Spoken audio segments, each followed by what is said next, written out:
Hello everyone.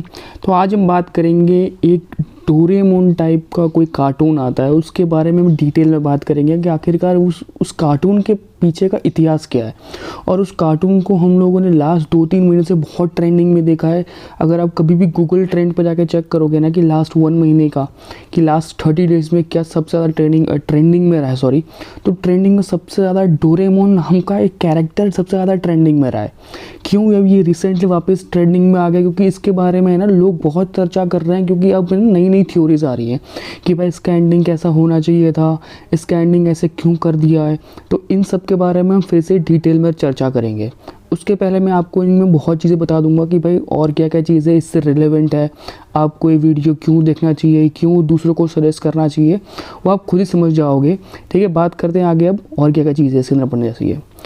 Okay, तो आगे है कि ऑफिशियल जो स्टोरी है वो इन 3 कैरेक्टर्स के ऊपर डिपेंड करती है और इन 3 चीज़ों के ऊपर ही है कि पहली चीज़ है कि कैट है, एक रोबोट कैट है जो टाइम ट्रेवल करके आई है।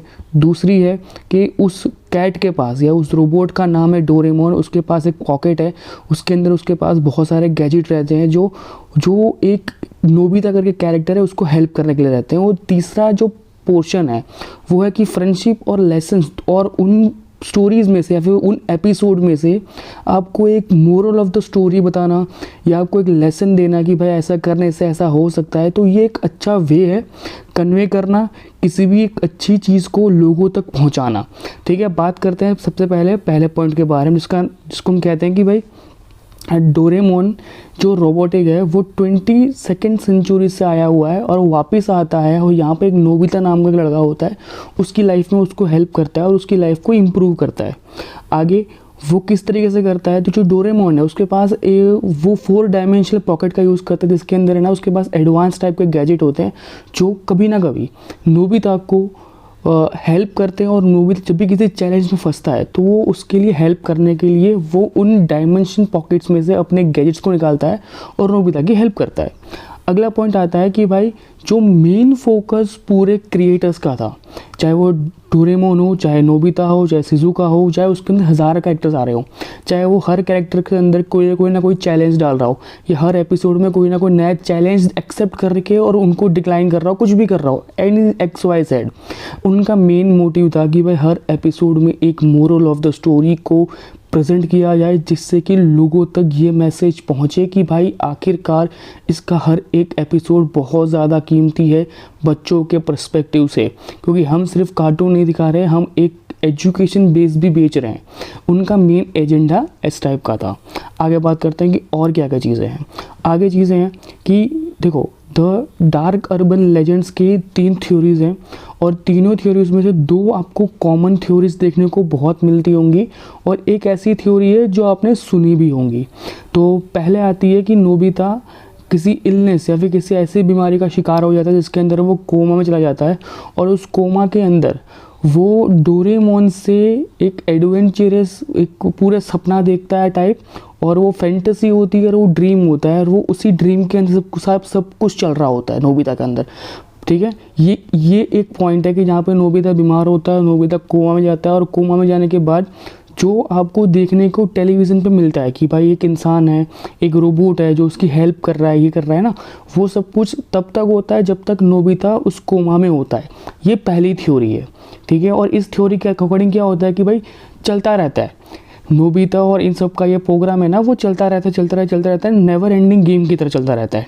ठीक है, अगला पॉइंट आता है कि डोरेमोन की बैटरी ख़त्म हो जाती है और इस डोरेमोन की बैटरी ख़त्म होने के बाद डोरेमोन के पास ना कोई ऐसी टेक्नोलॉजी थी कि वो अपने बैटरी को खुद रिपेयर कर सके, ना नोबिता के पास ऐसी नॉलेज थी कि वो खुद रिपेयर कर सके। इसलिए नोबिता क्या करता है, नोबिता पढ़ाई लिखाई करता है, एक ग्रेटेस्ट इंजीनियर बनता है, रोबोटिक इंजीनियर बनता है और बाद में वो डोरेमोन को ठीक करता है और यहाँ पर स्टोरी का एंडिंग होता है। और तीसरा एंडिंग है जो बहुत ज़्यादा अच्छा है, जिसमें ये बताया जाता है कि ड्रीम एंडिंग है, मतलब सपना ख़त्म।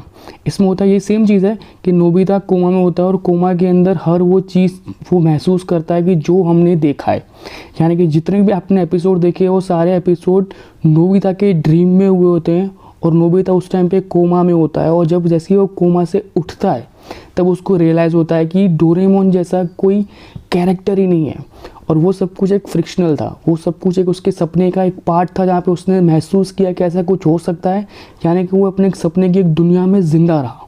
और जैसे ही वो कोमा से बाहर आया, उसने रियलिटी में देखा तो ऐसा कुछ नहीं है। समझ रहे हो, ये 3 तरीके के जो एंडिंग्स दिए हुए हैं द डार्क अर्बन लेजेंड्स ने एंडिंग को दिया था। आगे बात करते हैं कि और क्या चीज़ें हैं। ये कुछ ही ऐसी चीज़ें हैं जो मैंने आपको एडिशनल ऐड करवाई है कि भाई डोरेमोन के पास ऐसे कौन से 4 गैजेट थे जो बहुत इंपॉर्टेंट है। पहला था कि वो टाइम मशीन को लेके आया था, ठीक है, और इस टाइम मशीन के अकॉर्डिंग वो एक जगह से दूसरी जगह ट्रेवल कर सकता था, यानी कि पास्ट से फ्यूचर में जा सकता था और फ्यूचर से पास्ट में आ सकता था, ठीक है। मतलब इस टाइप की कुछ चीज़ें उसने अपनी लाइफ में की थी और जिसका इम्प्रूवमेंट या जिसका लेना देना सिर्फ एक चीज़ से था कि वो खुद को एक अलग डायमेंशन में जाके अपनी अलग चीज़ों को लेके आके नोबिता की हेल्प कर सके। अगला था कि टेक आउट क्लोजेस्ट। इसके अंदर क्या था, उसके पास ऐसी चीज़ें थी जिसके अंदर वो नोबिता को है ना एक अलग टाइप का फूड खिलाता था, यानी कि जब भी नोबिता बोलता था कि मेरे को भूख लगी, मेरे को खाना खाना है, तो वो उस पॉकेट में हाथ डाल के उसके लिए खाना निकाल के उसको खाना देता था। अगला था एनीवेयर डोर करके। अब ये क्या होता है, जिसके अंदर ये दिखाते हैं कि भाई जो डोरेमोन था ना उसके बाद ऐसा एक गैजेट था कि कहता है कि सिंपल भाषा में कह सकते हैं कि टेलीपोर्टेशंस, जिसके अंदर इस डोर से एंट्री करोगे और वो नेक्स्ट डोर होगा ना वो आप जहाँ चाहते हो वहाँ ओपन होगा। जैसे कि अब अगर आप अपने घर पे हो और आप चाहते हो कि भाई मैं अपना डोर ओपन करूँ, अपने दोस्त के घर पे डायरेक्ट पहुँच जाऊँ, तो ये होगा कि भाई आप यहाँ पे डोर ओपन करोगे, अंदर घुसोगे और जब वहाँ पे सेकंड डोर ओपन किया जाएगा तो आप अपने डायरेक्ट अपने दोस्त के घर पे होंगे। इसको हम कहते हैं एनीवेयर डोर करके एक होता है, इसको हम कहते हैं टेलीपोर्टेशन कहते हैं इसको हम लोग अपनी भाषा में। आगे कहते हैं बॉम्बू या फिर कह रहे हो कि बैम्बू चैप्टर्स। इसके अंदर क्या होता है, इसके अंदर सिंपल चीज़ होती है कि भाई जो आपने कभी डोरेमोन देखा होगा ना, डोरेमोन के पाँव में 2 चीज़ें लगी होती बैम्बू टाइप की, उनकी मदद से वो खुद भी उड़ता था, वो नोबिता को भी उड़ाता था, उसके आसपास में जो 2-3 और कैरेक्टर्स थे उनको तक उड़ाता था। ये कुछ इस टाइप के डोरेमोन के पास एडवांस गैजेट्स थे। आगे बात करते हैं कि और क्या क्या चीज़ें हैं जो मेमोरेबल कैरेक्टर्स रहे, जो उस पूरी सीरीज़ के अंदर, इस पूरे के पूरे फ्रिक्शंस के अंदर या इस पूरे के पूरे कार्टून के अंदर जो सबसे ज़्यादा फेमस कैरेक्टर्स रहे वो 3 रहे। कौन कौन से, नोबिता खुद रहा है, फिर डोरेमोन है जिसका नाम है, और उसके बाद है शिज़ुका। अब देखो, नोबिता उन बच्चों में से था जो अनलकी था, जिसको गैजेट्स के ऊपर डिपेंड रहना पड़ता था, जिसको हमेशा कोई ना कोई ऐसा चाहिए था कि जो उसके आके हेल्प कर सके। वो हमेशा किसी ना किसी के ऊपर डिपेंड रहा, पूरे के पूरे सीरीज़ में आप देख लो। उसी के सामने शिज़ुका है जो बहुत इंटेलिजेंट लड़की है, जो किसी के ऊपर डिपेंड नहीं है, जो एक सेल्फ मेड है और वो आके जाके अपनी लाइफ को और अलग वे में प्रेजेंट भी करती है। उसी के सामने डोरेमोन है जो सिर्फ आया है कि भाई मुझे इस सेंचुरीज़ के अंदर आके इस बच्चे की हेल्प करनी है और ये जानना है कि आखिरकार इस सेंचुरी के ह्यूमन बींग्स किस तरीके से अपनी ज़िंदगी को जी रहे हैं।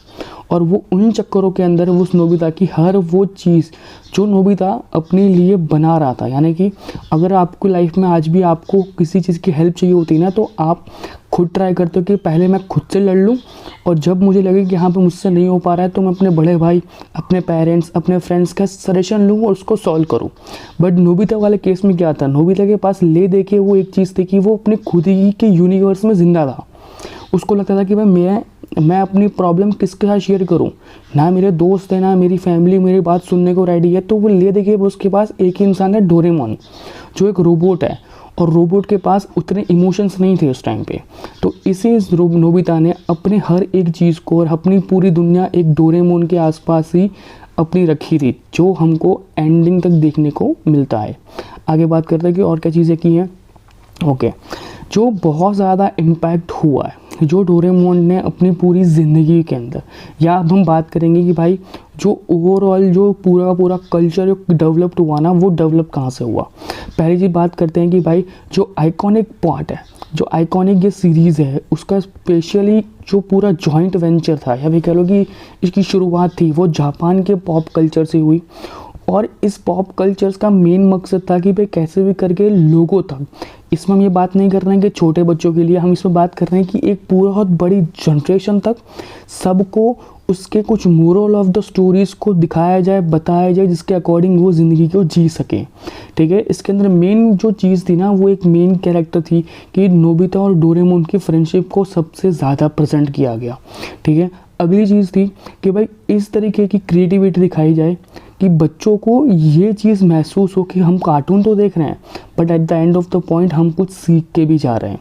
ये कुछ 3 टाइप के उसके कुछ इम्पैक्टफुल चीज़ें रही हैं जो वर्ल्ड वाइड एक्सेप्ट की गई हैं, और वर्ल्ड वाइड में आप किसी को पूछोगे ना तो हर कोई ये बात कर सकता है कि भाई हाँ, डोरेमोन के अंदर हमको कभी ना कभी है ना किसी एपिसोड में, अगर आपने दिन में 10 एपिसोड देखे होंगे ना तो 10 में से 10 एपिसोड के अलग अलग मोड रहे होंगे। ये उसकी खासियत थी।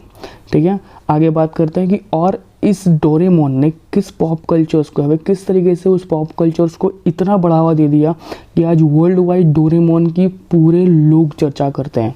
किस तरीके से, देखो पहली चीज़ थी कि डोरेमोन ने जिस तरीके के एनीमे को अडॉप्ट किया था वो उस टाइम पे जापान के अंदर बहुत ज़्यादा अपने पीक पे चल रहा था। दूसरा, वर्ल्ड में किसी ने सोचा नहीं था कि भाई ऐसी कोई चीज़ हो सकती है, तो कह सकते एक इमेजिनेशनरी, एक इंडिपेंडेंट लेके उन्होंने उन चीज़ को डेवलप करवाया जो उनको आगे जाके है ना एक जापान के अंदर छोड़ो वर्ल्ड वाइड उनको एक बहुत अच्छा फेम मिला। अगला था कि वेरियस टाइप के कोलैबोरेशंस के कारण, यानी कि ऐसा नहीं था कि डोरेमोन सिर्फ अपने ही वर्ल्ड वाइड में फिर अपने ही उन फ्रेंचाइजी के अंदर बन के रह गया, नहीं, डोरेमोन ने अलग अलग एनिमेस का और अलग अलग जितने भी इकोनॉमिक्स थे, अलग अलग जिस तरह भी कॉमिक्स थे, जितनी चीज़ें थी, सब के साथ कोलैब किया और सबको अपने अपने चीज़ों के अंदर, वेरियस चीज़ों के अंदर डालने की कोशिश करवाई। अगला था कि ग्लोबल रिकॉग्निशन मिला जब जापान ने खुद को बहुत बड़े वर्ल्ड वाइड पे एक्सपैंड करके उनके होम टाउन लैंग्वेज में उनको डालना शुरू किया। कैसे कि अगर कोई चीज़ अगर ऐसी है कि भाई जापान के अंदर एक एपिसोड बना है जो जापानी लैंग्वेज के अंदर, तो चाइना में उसको रिलीज़ किया जाएगा चाइनीज़ लैंग्वेज के अंदर, इंडिया में रिलीज़ किया जाएगा हिंदी लैंग्वेज के अंदर। ऐसे उसने पूरे वर्ल्ड को एक्वायर किया, ग्लोबल एक रिकॉग्निशन मिल गया कि भाई डोरेमोन एक ऐसा कार्टून है जो मल्टीपल लैंग्वेजेस में आता है। और इसी एक रीज़न था कि उसने सिर्फ जापान के लोगों ने, उसने वर्ल्ड के हर एक बच्चे तक के दिमाग में अपने दिमाग से उनको उनके दिमाग में खेला, और इसी तरीके से उसने उन सब का एरिया कवर कर लिया। आगे बात करते हैं कि एजुकेशनल इम्पैक्ट कैसे हुआ। एजुकेशन इम्पैक्ट कैसे हुआ कि भाई उसका मेन जो फोकस था ना वो साइंस और टेक्नोलॉजी को लेके था, क्योंकि आप डोरेमोन के हर एपिसोड को देखो, जब भी डोरेमोन अपने जेब से कोई चीज़ निकाल रहा था ना वो एक फ्रिक्शनल चीज़ तो थी, बट आज भी हम जानते हैं कि उन फ्रिक्शनल चीज़ का जो अस्तित्व है ये कभी ना कभी आने वाले 10, 20, 50, 100 साल के अंदर हम उन चीज़ को देखते हुए हो सकता है कि हम उन चीज़ों को देख लें। आप मुझे कमेंट में बताओ कि ऐसी कौन सी चीज़ है जो आपने डोरेमोन में देखी थी और आज आपको लगता है कि वो रियलिटी में हो रही है। अब ये आपका टास्क है, मुझे अब जान के बताओ, ठीक है। चलो बात करते हैं कि और क्या चीज़ें नेक्स्ट एक आती है कि भाई जो ये पूरी लेगेसी है ये शुरुआत कहाँ पे हुई और आज ये कहाँ पे है, ठीक है। बात करते हैं कि इसके अंदर और क्या चीज़ें हैं। तो पहली चीज़ थी कि जो डोरेमोन का जो पूरा गेम है, फिर गेम छोड़ में बोलूँ पूरा जो कार्टून है, इसकी बनने की शुरुआत हुई थी 1969 में, और जो सबसे पहले शुरुआत हुई थी ये हुई थी कॉमिक के रूप में, ठीक है। ये कॉमिक के रूप में थी और ये शुरुआत हुई, बट इसको एनीमे में लाया गया 1979 के आसपास, और ये पहली बार उन रियल लाइफ के कैरेक्टर से इंस्पायर थी। कैसे कि जैसे नोबिता है, तो नोबिता को एक बीमारी थी जिसके अंदर, उस बीमारी के अंदर उसको एक था कि भाई उसकी दुनिया अलग है, और नोबिता है ना वो 16 साल की उम्र में ही अपने आप को सुसाइड अटेम्प्ट करके खुद मर जाता है। बट वो 16 साल तक उसकी दुनिया ऐसी थी कि भाई नोबिता की एक रियल स्टोरी ये वाली है कि नोबिता 16 साल तक ये सोचता था कि भाई डोरेमोन जैसा एक कैरेक्टर है और वो कुछ दिमागी ऐसी मेंटली प्रॉब्लम से जूझ रहा था कि जहाँ पे वो अपने ही यूनिवर्स में जिंदा था। यानी कि नोबिता को कोई भी प्रॉब्लम होती थी तो वो घर में अकेला आके अपने आप को ऐसे सोचता था कि मेरे साथ एक डोरेमोन करके कोई इंसान है, या डोरेमोन करके कोई रोबोट है, या डोरेमोन टाइप की कोई मैजिकल पावर है जो उसके साथ बात करके उसकी प्रॉब्लम्स को सॉल्व कर रही है। और ये सारी चीज़ों को बहुत बार डॉक्टर्स को कंसर्न करवाया गया, उसके बावजूद किसी ने इसकी बातों को इंस्पायर नहीं किया, किसी ने इस बात को सोचा नहीं। सब ने उसको बोला कि भाई तेरे दिमाग का वहम है, डोरेमोन जैसा कोई रियलिटी में है ही नहीं, ऐसा कोई रोबोटिक कैट है ही नहीं जो तेरी हेल्प कर रही है, वो ये YXYZ हज़ार चीज़ें उसको समझाएंगी। उसके बावजूद जब वो मर रहा था ना, तो उसके लास्ट वर्ड कुछ इस टाइप के थे कि भाई जब तुमने मेरे यूनिवर्स को एक्सेप्ट नहीं किया ना, तो मैं तुम्हारे यूनिवर्स को एक्सेप्ट नहीं करूँगा। और ये बोल के वो सुसाइड करके खुद मर जाता है। और वहाँ से पहली बार जापान के राइटर्स को इंस्पिरेशन मिलती है कि भाई ऐसा कुछ होना चाहिए जिससे कि इसी एक बलबूते के ऊपर हम उस पर्टिकुलर कैरेक्टर को ज़िंदा रख सके पूरी ज़िंदगी भर, और यहाँ से पहली बार कार्टून की शुरुआत की जाती है।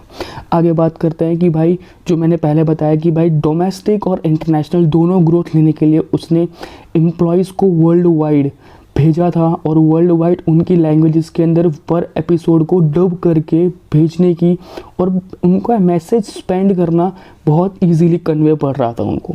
ये उनका थर्ड था। फोर्थ था कि भाई 50 साल से डोरेमोन को बहुत अच्छे से एक्सप्लेन किया गया, बहुत अच्छे से उनके सारे कैरेक्टर्स को एक्सप्लेन किया गया। नई जनरेशन्स के आने के टाइम साथ नए एपिसोड्स को बनाया गया। ऐसा नहीं कि भाई जो 50 साल से जो एपिसोड चल रहा है, मतलब जो स्टार्टिंग में 1980s में जो एपिसोड चल रहा था वही 2020 के आसपास ना एपिसोड चला रहे, नहीं।